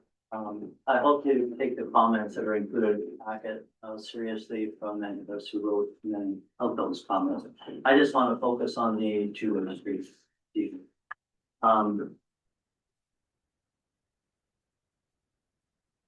have here some photos of downtown Fairbanks. I want to walk you through them very quickly here. Second Avenue is on the first page. It was taken at 8 o'clock in the morning. You're going to see a refuse truck down there that is picking up a dumpster. There's several dumpsters on the street. That is a very long truck. It protrudes out into the center lane there. But because of the configuration of the street, you can still get by very easily. It's a one-way street. It never obstructs. The picture on the right side there shows a UPS truck. Yesterday, we had 3 trucks there, including Span Alaska, which are very large rigs. The beauty of this design that we have right now is that all these rigs can unload and unload on that street easily. We never had that prior to the 80s until the configuration was changed around. Ironically, the present configuration was changed by the Downtown Association. This Downtown Association apparently wants to do things different, but that was the group that did it at the time, and it worked. It's working for all of us there today. Going to the next page there, you look at Third Avenue. Some years ago, unfortunately, we put bulb outs on Third Avenue. And you're gonna see in that first picture, a utility pole in the middle of one of the bulb outs. And in the second picture, you'll see how tight it is. You've got parallel parking on 2 sides, 1 lane of through traffic. If you go to a 2-lane street, one of those lanes of parking is gonna have to be eliminated. It won't probably be the north side because the utility vaults. And it would probably be the south side, which is where all the parking is on that street predominantly. I don't see logistically any way around that problem. Even in the letter from the current Downtown Association, they said that 3rd and 4th probably are impossible to change because of the very narrow width of those streets. The bulb outs are a plan put forward by groups before us. They've been pretty much a disaster. The first winter we had them, we had a snowfall. I got a call from parking authority because I was on the board. They said, should we ticket cars that are parked on the sidewalk? And I never laughed so hard in my life. He said, no, we probably shouldn't until they learn where the bulb outs are or not. They're a nightmare for public works as well. So I don't see how you could do that without eliminating the whole lane of parking, which is the lifeblood of us downtown that have businesses. Going over to 3rd Avenue, or 4th Avenue, you see a shot here going down towards Cushman Street. That street basically is 2 lanes wide, period. You've got 1 lane of parking on the south side and 1 through lane. If you go to 2 lanes, you're going to be eliminating probably the lane of parking. You just don't have the right of way to really accommodate 2 lanes plus a lane of parking. That is a apartment building down there towards the end. I don't know how the people would vote on it. It'd be pretty much impossible. The other shot is taken across Cushman Street on the other side. Again, you're getting into the bulb out problem. It shouldn't have been done, but it is there. If you're to eliminate a lane there and try to make it 2-way, try and keep some parking, you probably have to keep the south side and eliminate the north side, which unfortunately is the majority of the parking has. Get over to 5th Avenue. We went through this argument not too long ago, 2-way versus 1-way on 5th Avenue between Noble Street and Cushman Street. And both DOT and city worked on that project. And they came up with the concept of keeping it 1-way. Those who wanted 2-way pointed to the other side of Cushman Street between Cushman and Barnett, in which it was a wider right of way, which different things could be done. but engineering decided to keep one part of one street two-way and one part of it one-way was very awkward. And I feel they made the right decision on that. So currently on there, you have a lane of parking on the north side. The south side, there are no parking signs. That's what that second picture is to show you that little no parking sign over there.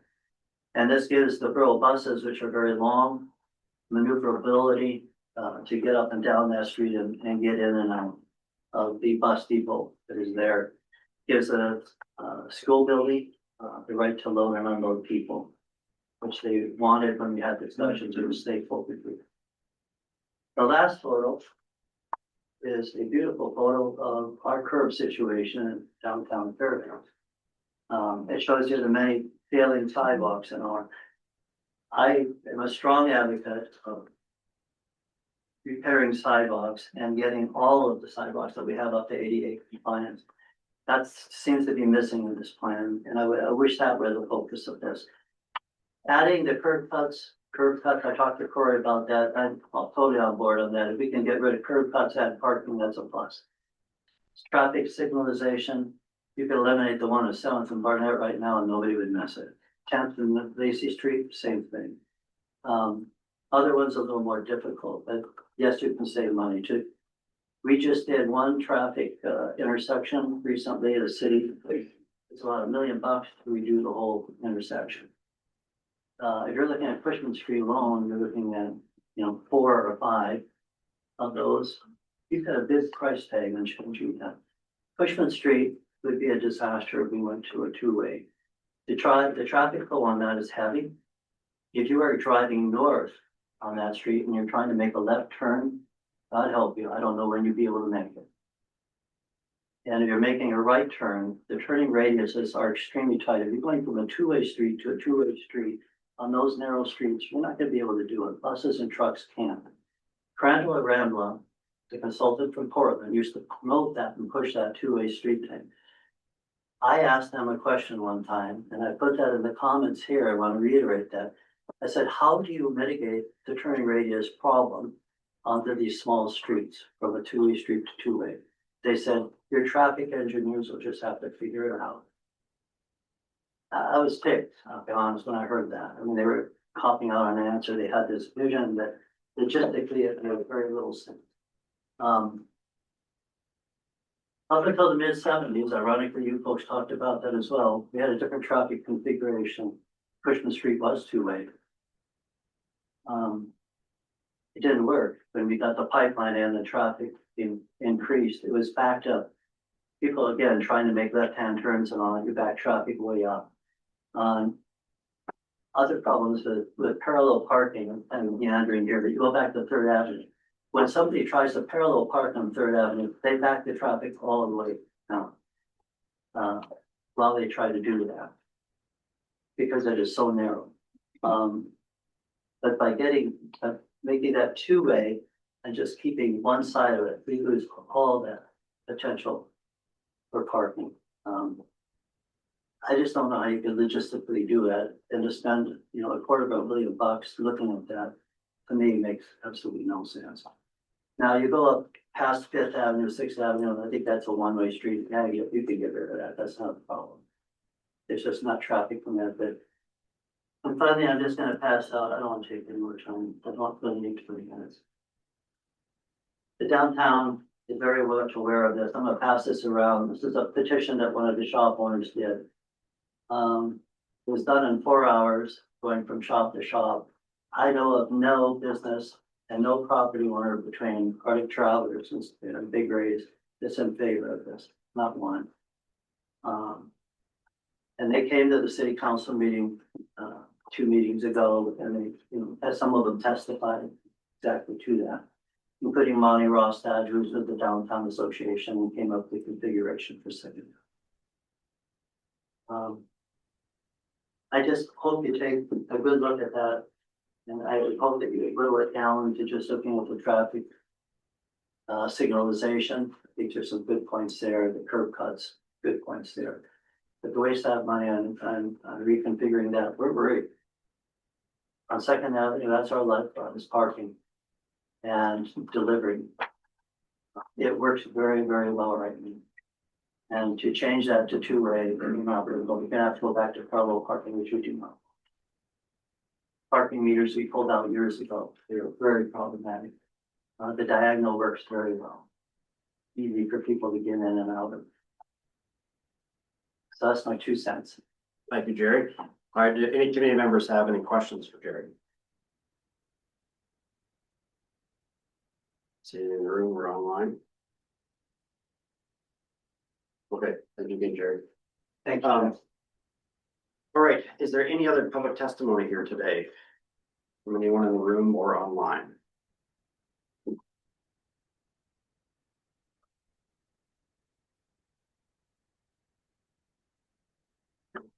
Going once?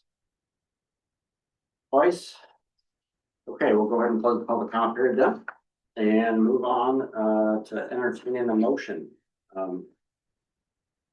My hope for a motion today is just recommending that this recommendation of the policy board on approval of this document, and then if you have any changes, we'll take those up by amendment. Does anybody would like to make a motion?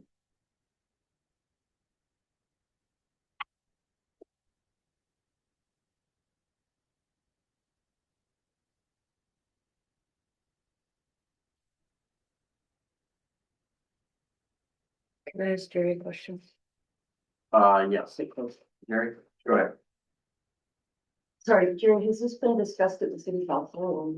Is there a city council recommendation or anything? Or are you speaking? I sponsored a resolution to try and weigh in on it.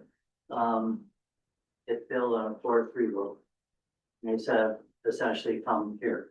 Okay, These are personal ideas, but I'm happy to come. so you're speaking as a, And I'll be happy to go to falls. Oh. perfectly. We had people there, but we told most of them to wait. Okay, sounds good. Thank you. I just wanted to clarify.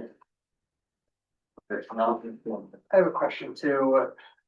I'm working off memory and what I could reconstruct with old emails. I think it was November 2010, the policy board passed a motion stating to end any consideration of one-way to two-way conversion on Cushman and Barnett Street. All right, I wasn't in this position at The that time. best I can remember, I'm sure it's in the archives. Are we kind of assuming that that's just up for debate again, or would that be considered under the project we're talking about here? A motion from 16 years ago? I don't know. Like, Yeah. I mean, the traffic study would have to look at the network as a whole. I mean, if I were to predict the outcome of the traffic study, which I really don't want to do, it's likely to recommend that Cushman and Barnett remain one way. It's likely to recommend that 3rd and 4th remain one way. And so you're looking at other streets like 6th and 5th and 2nd, and maybe removing some signals on Barnett, removing some signals on Lacey. I mean, there's, it's not an all or nothing as far as changing one-way streets to two-way streets. It may make sense traffic wise. I mean, they're gonna have to run it through a traffic model. What would happen if these were two-way streets? And then you see where you have problematic intersections. But the study would look at everything. And I can't predict what the conclusion will be, but it's possible. Okay. Cushman and Barnett would stay the way they are, and so at 3rd and 4th, because of the challenges, we've heard here today. The traffic study would look at the whole comprehensive network of how things move. This came up, for instance, I think when we did 5th Avenue a couple years ago, during environmental, the idea came up, should it be one way or two way, and we couldn't really make a change at that time without having to look at more stuff, and you couldn't look at more stuff on a project. You can't all of a sudden, that's outside the scope of the project and the project area. So the study is the way to look at the network. So you can make decisions later on an individual project. Without complicating the whole network, so. So, that's my experience of it. We couldn't do something midstream without having unknown repercussions. So it's a loss to know that ahead of time. All right, how do we get a motion on the floor so we can actually debate? I thought that was a question. Okay. That was a question, but yeah, time for questions was before public testimony. So anyways, then we only have 25 minutes left in the meeting. So, can we get a motion on the floor? I'll move to adopt the Unified Planning Work Program as currently written. Great, thank you, Jenny. Is there a second? Brett, okay. Further comments, questions, or debate? Thanks Or amendments? Thanks for keeping us on track. Brett should start with his amendments. Tim has a question. Tim, go ahead. Or has his hand up. Yeah, I'd like to make an amendment to the motion to add a few things to 300E and 300I as previously discussed. I believe on 300I, I'd like to have the emergency response evaluated in that corridor when that study's done. And also, I believe that should be part of the signal study as well. And then for 300E, a parking analysis. And probably emergency response should be done on that one because, you know, I don't know if there's typical response time, but that's my motion to amend those additions. Okay, so the amendment is to add in language for emergency response under 300I and then 300E, add in emergency response as well as parking analysis. The one that Brett had mentioned previously was non-motorized connectivity. Is that going to be part of your motion or not, Tim? Which ones do you want? Yeah. Brett can add, if he wants to amend my motion and add it, he can. Okay, well, we have a motion then from you that does not include non-motorized connectivity at this time. So do we have a second on that amendment? Bill Rogers, second. All right, we'll give it to Bill Rogers. Okay, Which task is this? task 300E for non-motorized connectivity. Yeah, can I amend his motion to add in non-motorized connectivity to 300E? No such thing as a friendly amendment, but we're gonna try this. Tim and Bill, would that be okay if that is added to your amendment? Or do you want to, vote on that separately? No, he can add it. John made the motion. Yep. Yeah. Made the request. Or the Okay, request, Bill. yeah, that's fine. Bill, do we have concurrence a second? No objection. Okay, that has been added to 300E. So for the record, 300E, we're adding in parking analysis, emergency response, and non-motorized connectivity. And then 300I, we're adding in emergency response. That's the full amendment. I'll wordsmith that later. Okay, discussion on that amendment.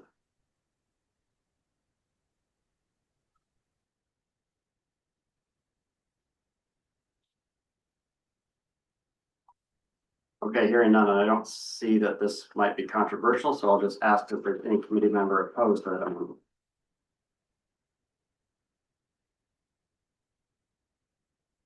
Okay, seeing none, we'll consider that amendment approved. We're back to the main motion. Are there any other amendments? I was gonna.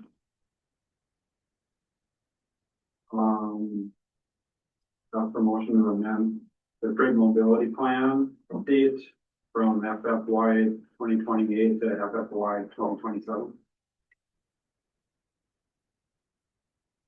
Okay, is there a second to that motion before you speak to it? John DeCharlis has a second. Go ahead, Brett. You just want to advance that project 1 year so that it begins sooner than later? Yep, that's it. Okay. Any discussion on that amendment? Yes, Kelly. Sir, are we looking at the 300G itself or in the funding The tables? funding table. Page 40, kind of like almost 2/3 way down, but not quite. Okay, I see, sorry. So Brett's asking me to move that to initiate a planned start in 27, not 28. And I believe DOT is very interested in that update. Okay. Any discussion on that amendment?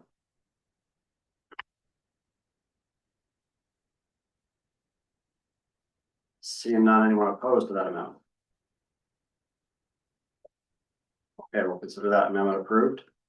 Back to the main motion as amended twice. Are there any further amendments?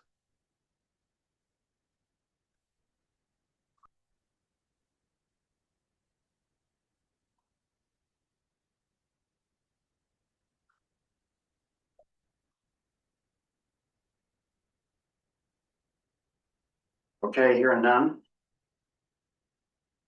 I'll call the question on the main motion as amended twice. So the motion is to recommend the policy board to approve the 2027 to 2028 Unified Planning Work Program.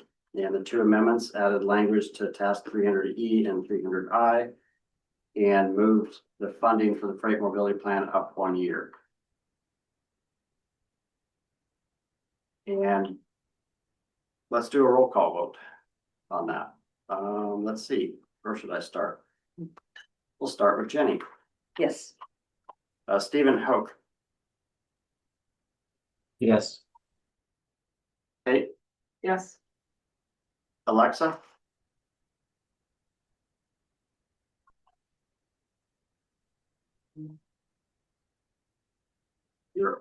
Didn't hear you, Alexa. Oh, okay, in the chat, she says yes. Okay, Brett, Yes.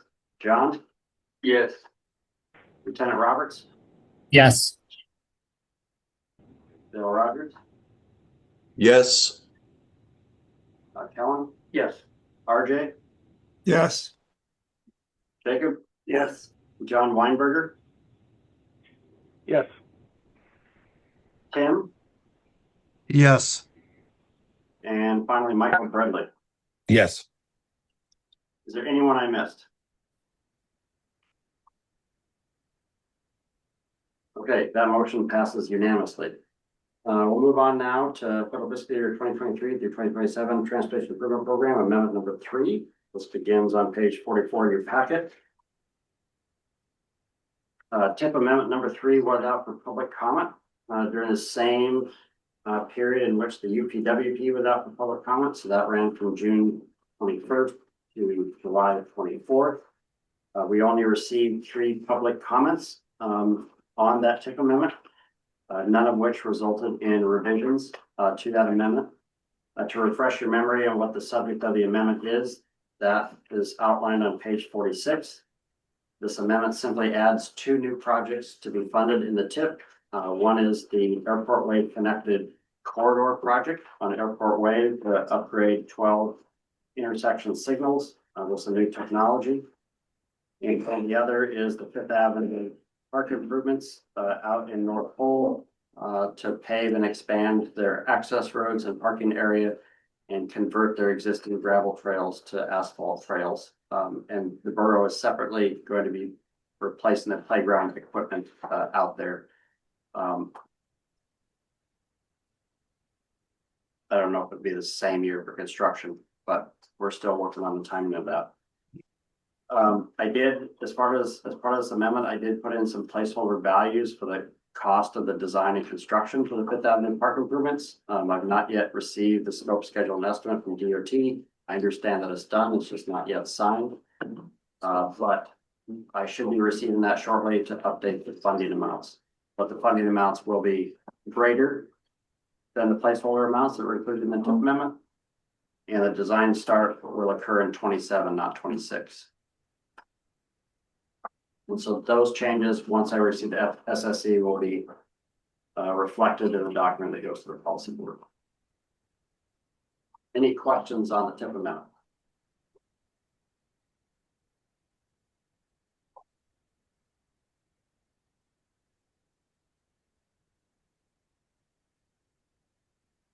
Hearing none. Is there any public comment on TIP amendment number 3 today?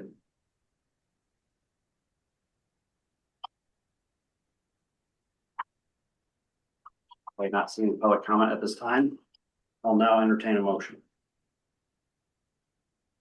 Yes, John. Move tip amendment, approve tip amendment 3. That'll work. There you go. Kind of like movement. Yeah. Yeah. All right, Donna Tardis has the motion. Is there a second? I'll second. Second by Jenny. I'll add some words to that for you. Yeah, please do. Okay, we have a motion and a second by John and Jenny. All right, discussion or any amendments to the tip amendment? Yes, John. Yeah, I have values that from DOT that we could input into that Fifth Avenue Park for design and construction, and it's a lot higher than the values that you're showing. Would you like to share it with us here Oh, today, sure. or we can get to the part of an amendment, because I have not seen them yet. Yeah, the design 528,000, construction is 1,461,000. So for a total of about 2 million.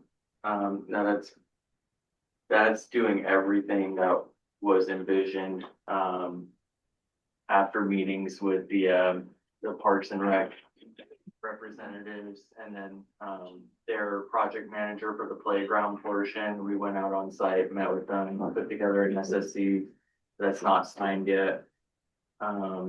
But those are the values we came up with, and that's assuming consulting costs as well. So if it were to be done in-house, it could come in cheaper, but I think we have to consider consultant for like at least the survey and the wetland survey and stuff like there's like a Let's get a second. slew. My bad. No worries. All right, we have an amendment by John Tardis to change the funding amounts for the Fifth Avenue Park Access Improvement Project in coordination with the draft scope, schedule, and estimate prepared by DOT. Don't give that to me, giving the exact numbers, but it's roughly 500,000 for design and 1.4 million for construction. Design will occur in 27, construction later. But is there a second to that motion? This amendment. Brett? That was the second. Okay, discussion on that amount.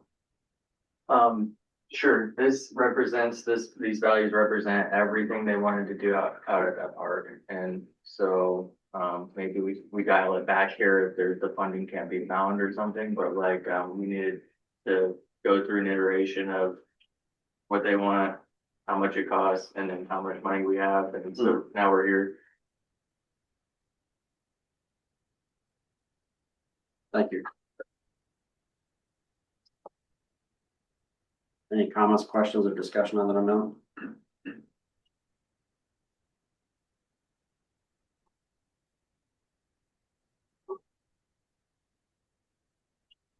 Okay, hearing none, anyone opposed to that amendment?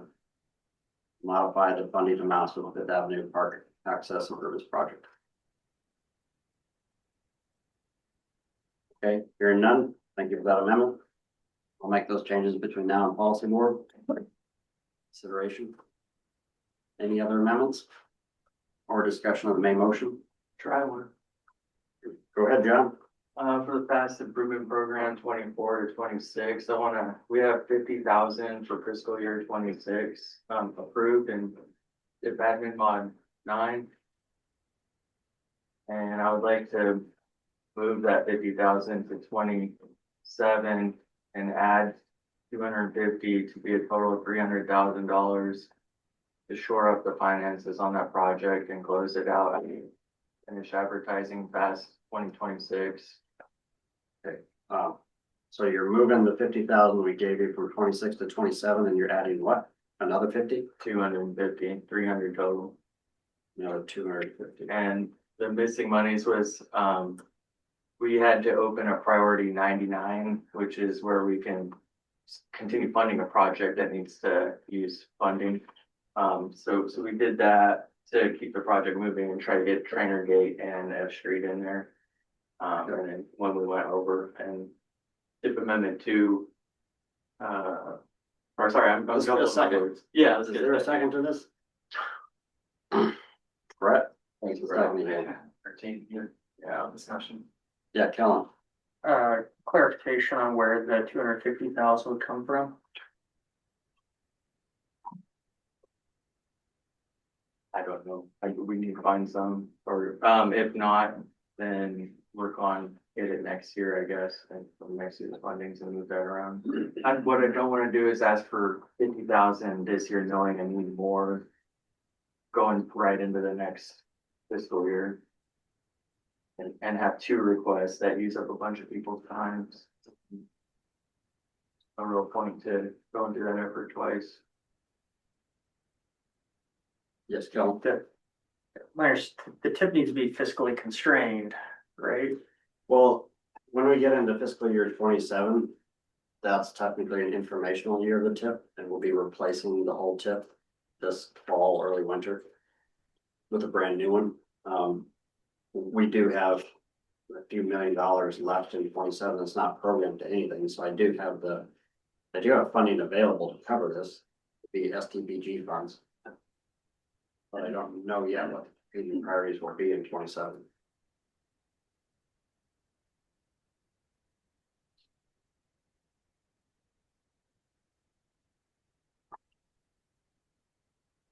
Yes, John. Just back to John, what's the harm in not adding that funding right now? There's not much harm. I think it can wait, and the federal end date is in April, so if there's another tip amendment by April, then I'll be okay, but if not, then I'd rather have it ready to go now. Yeah, we would have a whole new tip well before April. I'll wait till deliberation. Well, we are in debate on that amendment right now. We have a motion maker in a second. It's the floor is open. Okay, I don't know what's going on in 27 either. We're gonna have a whole new tip and go through a whole new process prior to then, and I just, with what especially bigger construction projects are costing now, I hate to commit a little bit here and a little bit there until we know what these big projects are gonna cost. So at least that would be my preference right now, to take a holistic look at this through the new tip process.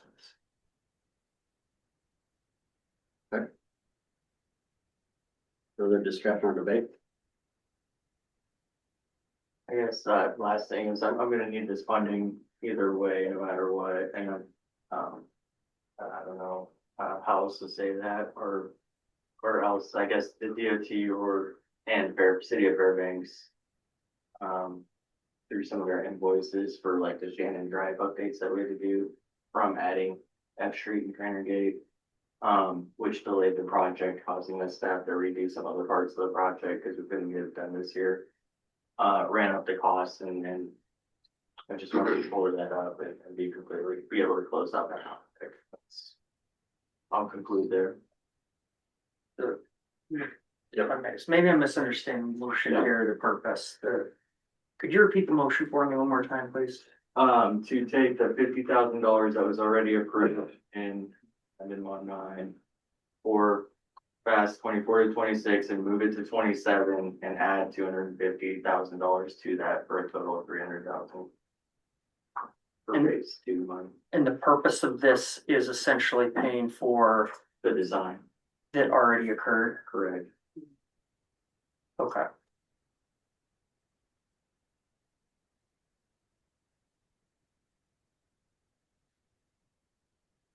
I'm gonna propose one idea to the technical committee. If this money's already been spent and is needed now, I have 150,000 offsets. The technical committee could approve use of those. And with the 50 he has in 26 plus the 150, it'll get him to 200 to obligate by the end of this week, or turn in the obligation by the end of this week.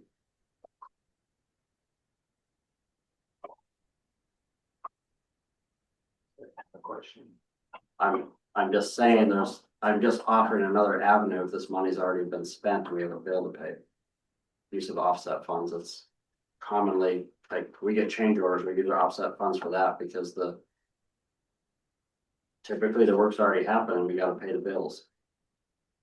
So is that the scenario, that the work's already happened? Yeah, paying back the city for sure, and then paying back ourselves through that priority 99 funding we're using right now. I guess I'll defer to you. I'm kind of feeling blindsided and unprepared on this, so That's fine with me. I guess my question for you, Jackson, is that what you think the best path forward on this is? Well, it's the first week of August and I don't have any other change orders on my desk. Like this is use it or lose it money. I mean, if I get change orders later in August, they're gonna have to wait till October to get paid. Because we're in a time trap with obligations.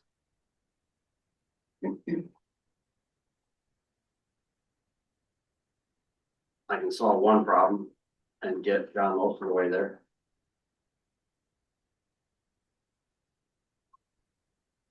Like, at this time, without knowing the whole story, and if we're gonna lose that money. At least what I would like to do is put down the motion on the table. Maybe have Jackson help us with a separate motion to use that offset money that would be gone anyways, and then we can address whatever remainders over the next couple of months. I'll ask you, John, do you want to withdraw your amendment? I will. Brett, do you concur? Yes. Okay, amendment's gone. Would you be able to help prepare Yep. a motion utilizing that offset funding? I would, so this wouldn't be an amendment to the main motion, it would be its own standalone motion. So I feel like we should deal with this separately from the TIP amendment. So my proposal is gonna be for the motion to have the technical committee approve use of the remaining offset funds towards the 2026 design phase for the fast improvement program.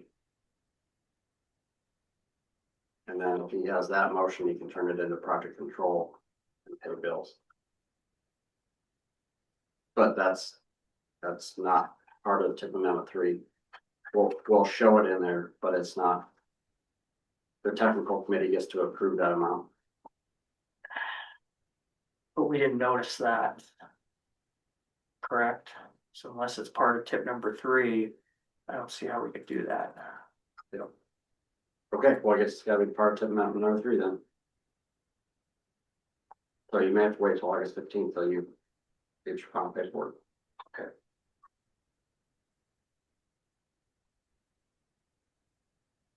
I'd be willing to make that motion as an amendment, tip amendment number 3.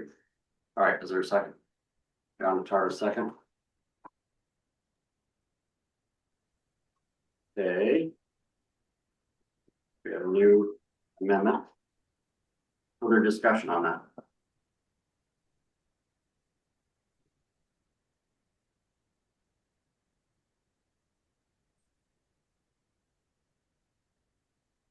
Okay, I'm gonna call the roll then.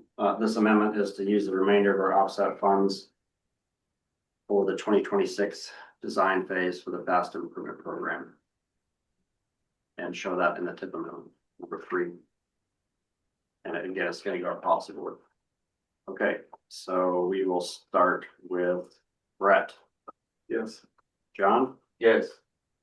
Jason Olds, no, he's not with us. Sorry, Lieutenant Roberts. Like he left. Bill Rogers, Yes. Alan, Yes. RJ, Yes. Jacob, Yes. John Weinberger, Abstain. Tim Benza, Yes. Michael Bradley, Yes. Jenny, Yes. Steven, Yes. Kate, Yes. and I believe Alexa left. Okay, my motion still passes. On that amendment, we have the main motion as amended. Twice. Any further amendments? Okay, hearing none. I'll go ahead and call the question on the main motion as amended. We already have our votes on those amendments, so that business is dealt with. So I'm just gonna ask if there's any objection to the main motion as amended twice. From any technical committee member.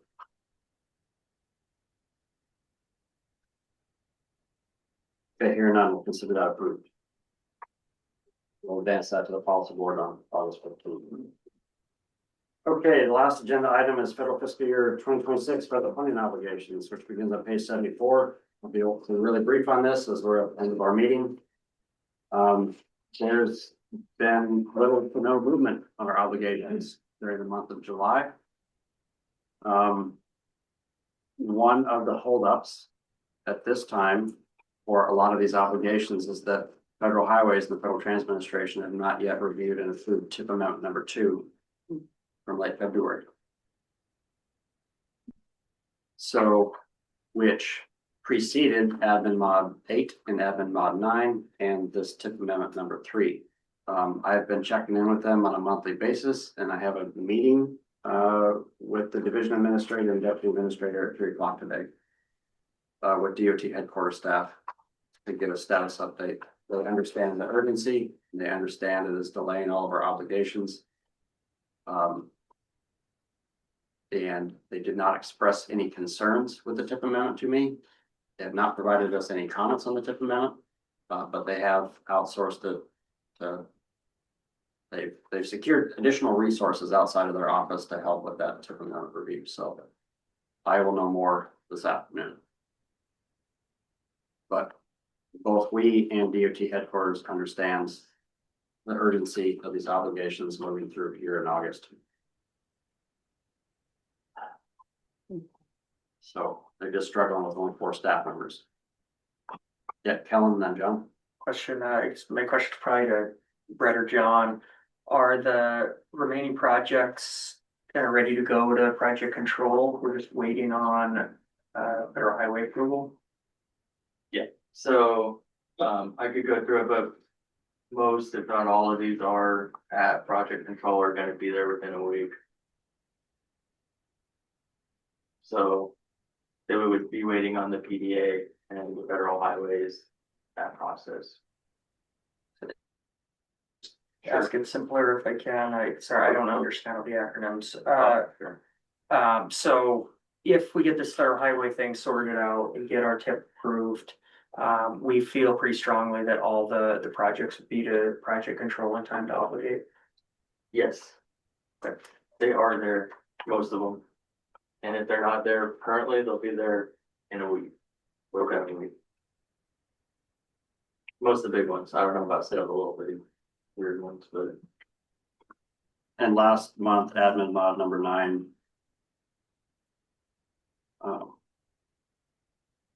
Reconcile all the projects that would not make obligation and which ones will be turned in for obligation. So all the project managers have committed to these all getting turned in. But still, the highways has to approve each individual one. So I'll keep you updated. Likely via email on doodle TIP amendment number 2. And the advancement of these obligations. I hope to learn more this afternoon as to the delays at federal highways and what are our next steps here. Because we've never seen a year like this.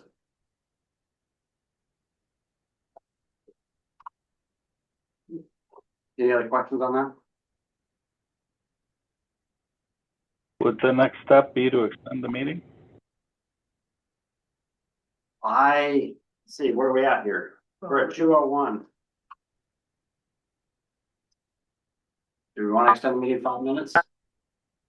Move to extend the complete the agenda. Okay, move to extend to complete the agenda, no time limit. Who has a second? John has a second? He doesn't want to second that. Brett will second that. All right, we got Kellen and Brett. Okay, we have no new business today. I do not have any informational items, do not have any other issues.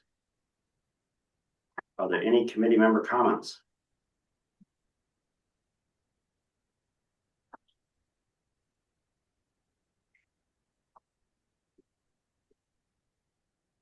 Okay, here none. I just want to say thank you for having Dow. I think that Of was course, yeah. very, very good. Yeah, Appreciate it. it's very similar downtown. Yep. Situation does. I'll make one comment too. Yes, Kellen. The borough's comprehensive plan is open for public comment. for public comment until August 15th. This is the first kind of rough draft that we put out after about 2 years of public involvement. We've had about 4,000 people touch this plan through some means. So please, if you haven't spent any time, review it, submit comments. It's all online, fnsb.gov/comp plan. That's it. Thank you, Joe. Any other committee member comments? Get a motion to adjourn. John. Okay, is there a second? To adjourn. Or by Jenny, anyone opposed? Seeing none, we'll adjourn before 3 p.m. Thanks, everybody.